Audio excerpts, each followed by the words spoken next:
ለመካሄድ ከሁለት ወራት ያነሰ ጊዜ ለቀረው ለሰባተኛው ሀገራዊ ጠቅላላ ምርጫ የፖለቲካ ፓርቲዎች አማራጭ ሀሳቦቻቸውን በተለያዩ የመገናኛ ብዙሃን እያቀረቡ ነው። ጣቢያችን ኢቢኤስ ቴሌቪዥንም አገር አቀፍ የፖለቲካ ፓርቲዎች በተለያዩ አጀንዳዎች ያሏቸውን አቋሞች በልዩ ዝግጅት ወደ እናንተ እያደረሰ ይገኛል። ያነጋገርናቸው የፖለቲካ ፓርቲዎችም በምርጫ አሸንፈው መንግስት የመሆን እድሉ ቢገጥማቸው ዘላቂ ሰላም ለማስፈን ምን ስራዎች እንደሚሰሩ የተናገሩትን እንደሚከተለው አሰናድተነዋል። አቤል አበበ ነው የሚያቀርበው።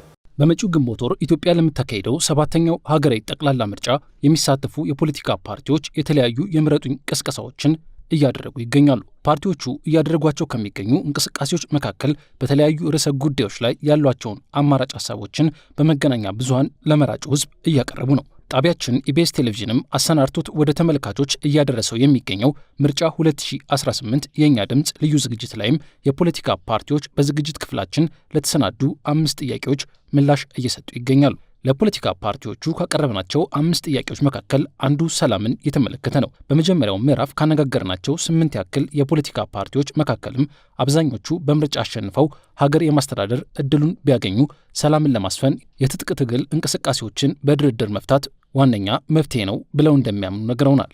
የመጀመሪያው ጦርነት ማቆም ነው፣ ተኩስ ማቆም ነው። ሁለተኛው ወደ ፖለቲካል ዳያሎግ መሄድ ነው። ከዛ በኋላ ወደ ጀስቲስ ኤንድ ሪኮንሲሊየሽን ወደዛ መግባት ነው ያለብን።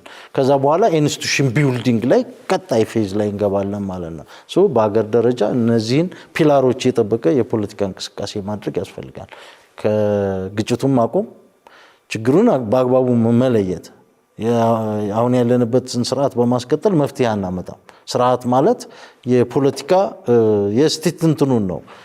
ኔሴንስ በዚህ ፊሎሶፊ መፍትሄ ስላላመጣን ሪሌሽናል የሆነ መስተጋብራችንን ችግሮችን የሚያስተካክል ሪኮንፊግሬሽን ኦፍ ሪሌሽን የምንለው ያለንን ግንኙነት የምናስተካክልበት መፍትሄ ነው የሚሆነው። ስለዚህ ድርድር፣ ፍትህ እና ተቋም ነው የሚያስፈልገው ማለት ነው ከተኩስ አቁም በኋላ። በሚቀጥሉት 5 ዓመታት ፓርቲያችን ሰላምን የማስፈን ጉዳይ በሰላማዊ መንገድ ብቻ ማሳካት አለብን የሚል አቋም አለው።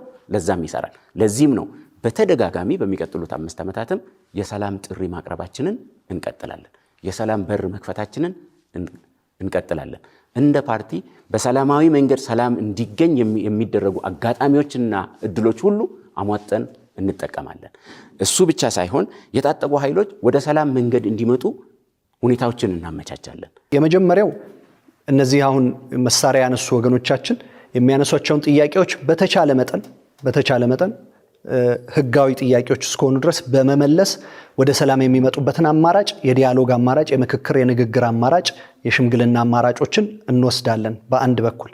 ሁለተኛ ይሄንን በማድረግ ብቻ ግን አንድ ሳይድ ይሄን በማድረጉ ሌሎቹ ይቀበሉታል ማለት ስላልሆነ ከዚህ የሚያፈነግጡ ወይም ደግሞ አሁንም እስከ መጨረሻው ጠመንጃ በመነቅነቅ ነው ምንቀጥለው የሚሉ ጥቂቶች ሊቀሩ ይችላሉ። እሱን የኢትዮጵያን መከላከያ ሰራዊት በየአካባቢው ያለው የፖሊስና የሚሊሻ ኃይሎችን በማጠናከር እነሱ ላይ ያለምንም ማቅማማት የሚያስፈልገውን እርምጃ መውሰድ ያስፈልጋል። ግን አብዛኛው በጣም በርካታው በሰላም በንግግር ሊመለስ የሚችልና በምክክር የሚፈታ ነው ብለን ነው የምናምነው በእኛ በኩል። ይህንን ስንል ነገሩን እያቀለል ነው አይደለም። በመጀመሪያው ምዕራፍ ካነጋገርናቸው የፖለቲካ ፓርቲዎች መካከል የአብዛኞቹ ሀሳብ ዘላቂ ሰላም ለማምጣት ድርድር አይነተኛ መፍትሄ ነው የሚል ነው። የኦሮሞ ነጻነት ግንባር በበኩሉ ዘላቂ ሰላምን ለማረጋገጥ የፖለቲካ ጥያቄ ካላቸው አካላት ጋር ድርድር ማድረግ አንዱ መፍትሄ ቢሆንም ሌላ ሊወሰድ የሚገባ እርምጃ ስለመኖሩ ይጠቅሳል። በኢትዮጵያ ውስጥ ሰላም እንዲኖር እና የተረጋጋ ሰላም ካስፈለገ የሴኩሪቲ ሴክተሩ ሪፎርም ማድረግ ያስፈልጋል። የሴኩሪቲ ሴክተር ሰፋ ያለ ሴክተር ነው በኢትዮጵያ ውስጥ።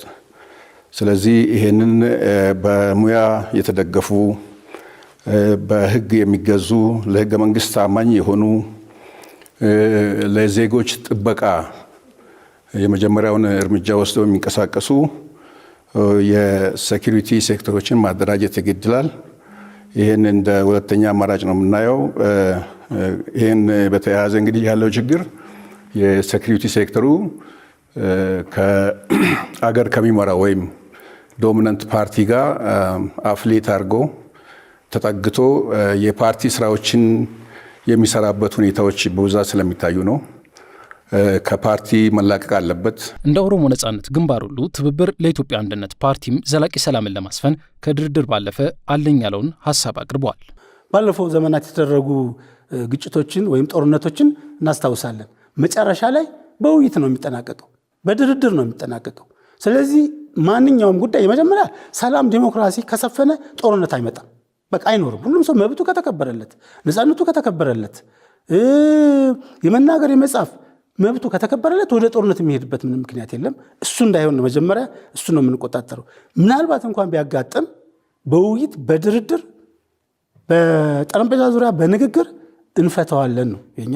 በሱ መልኩ ነው እንሄዳለን ብለን የምናምነው። ስለዚህ አሁንም በአማራም ክልል ያለው በትግራይም ክልል ያለው ግጭትና ጦርነት መፈታት ያለበት በውይይትና በውይይት ብቻ ነው። በጣቢያችን እየተላለፈ በሚገኘው ምርጫ 2018 የእኛ ድምፅ ልዩ ዝግጅት የመጀመሪያ ክፍል ላይ ከቀረቡ የፖለቲካ ፓርቲዎች መካከል የኢትዮጵያ ፌዴራላዊ ዲሞክራሲያዊ መድረክ፣ ነጻነትና እኩልነት እንዲሁም የኢትዮጵያ ሶሻል ዲሞክራሲ ፓርቲ በኢትዮጵያ የነበረውን የወንድማማችነትና አብሮ የመኖር ባህልን በመመለስ ለሀገር ሰላም መስፈን እንሰራለን ብለዋል።